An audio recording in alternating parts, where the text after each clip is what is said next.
লাগাতার বৃষ্টি, অপরদিকে স্কুল বিল্ডিংয়ের অবস্থাও ভয়ঙ্কর বিপজ্জনক। বৃষ্টির জল পড়ছে ছাদ থেকেও। পড়ুয়াদের কথা মাথায় রেখে স্কুলের পরীক্ষা বন্ধ করে পড়ুয়াদের বাড়ি পাঠাতে বাধ্য হলেন প্রধান শিক্ষিকা। দীর্ঘ কয়েক বছর ধরে হয়নি কোনো রকম কোনো সংস্কারের কাজ, যার ফলে ভগ্ন অবস্থায় পরিণত হয়েছে মুর্শিদাবাদের বড়োয়া ব্লকের পচ্ছিপাড়া প্রাথমিক বিদ্যালয়।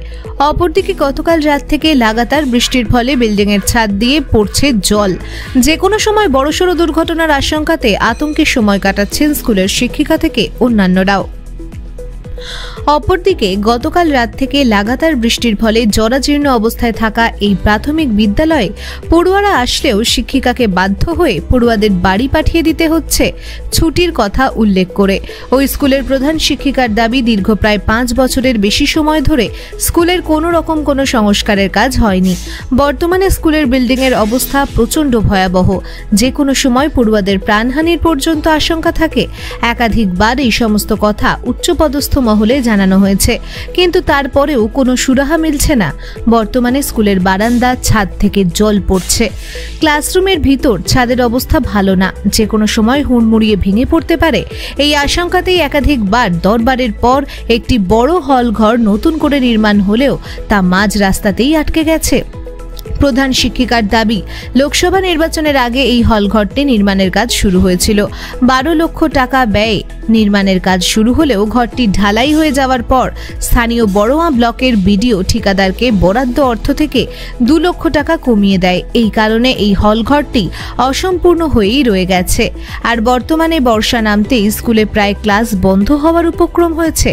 অবিলম্বে প্রশাসনিক আধিকারিকদের দৃষ্টি আকর্ষণের দাবি জানিয়েছেন প্রধান শিক্ষিকাও। হ্যাঁ, আজকে গত রাত্রি থেকেই তো সারা রাত্রি ধরে বৃষ্টি চলছে। আর আমার স্কুলের বিল্ডিংয়ের অবস্থা তো ভীষণই খারাপ। হ্যাঁ, জল চুয়ে পড়ছে, তারপরে দাঁড়াবার জায়গা নেই, বারান্দা ভিজে গেছে, ঘরের সব দেয়াল টেয়াল দিয়ে চুয়ে জল পড়ছে। এবার কি করা যাবে? ছোট ছোট বাচ্চা, তাদেরকে নিয়ে এসে কিছু যদি অঘটন ঘটে যায় তাহলে তো আমাকেই দায়ী হতে হবে। এবং অনেক গার্জেনই ফোন করেছিলেন যে আজকে কি হবে, পরীক্ষার ব্যাপারটা, মূল্যায়ন চলছে আমাদের 2য় পর্বের, কাল থেকে শুরু হয়েছে। তো গার্জেনরাও বললেন যে হ্যাঁ, বিল্ডিংয়ের অবস্থা খারাপ, তাহলে আজকে যদি মূল্যায়নটা স্থগিত করা হয় তাহলে কোনো অসুবিধা আছে, আমাকে জিজ্ঞেস করেছিলেন। তো আমি বললাম যে ঠিক আছে, ওটা আজকে আমরা নেব না, যেহেতু সব ছোট ছোট বাচ্চা, তাদের মুখ চেয়ে আজকে আমি পরীক্ষাটা বন্ধ করেছি। এই বিল্ডিংয়ের এই অবস্থা খুবই খারাপ।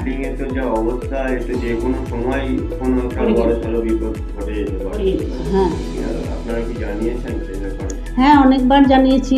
আমাদের অফিসেও মোবাইলের ছবি করে ভিডিও পাঠানো হয়েছে।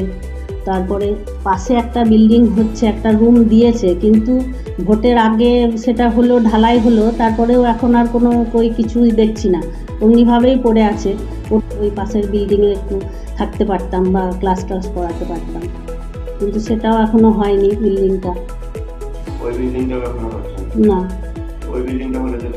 হ্যাঁ, অনেক সুবিধা হয়, তবু তো আমরা দাঁড়াতে পারি এই বৃষ্টির দিনে।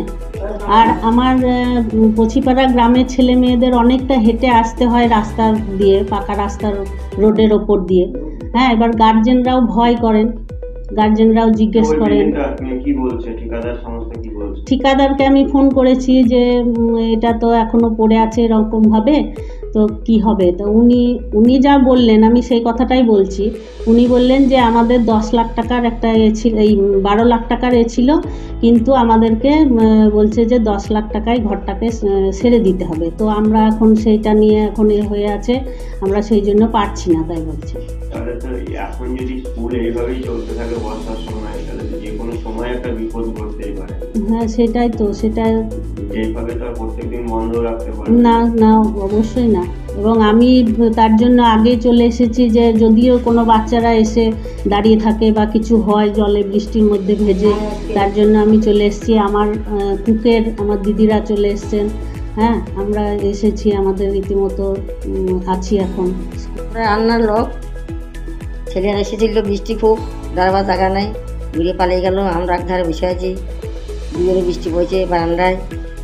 আমরা কম করে রান্না করি, ছেলেরা কম করে পড়ে, ছেলেরা বাইরে গেল ঘুরে, আমরা এক ধারে বসে আছি। অবস্থা খারাপ, সব হাত হয়েছে, সব খারাপ হয়ে গেছে। ভেঙে পড়ে যেতে পারে কারণ আপনার। হ্যাঁ হ্যাঁ, এই ভয়ে ছেলেগুলো এগুলো সব ঘুরে পালিয়ে গেল, কেউ এগুলোকে আসেনি, ঘুরে পালিয়ে গেল। তোমাদের ভয় লাগবে?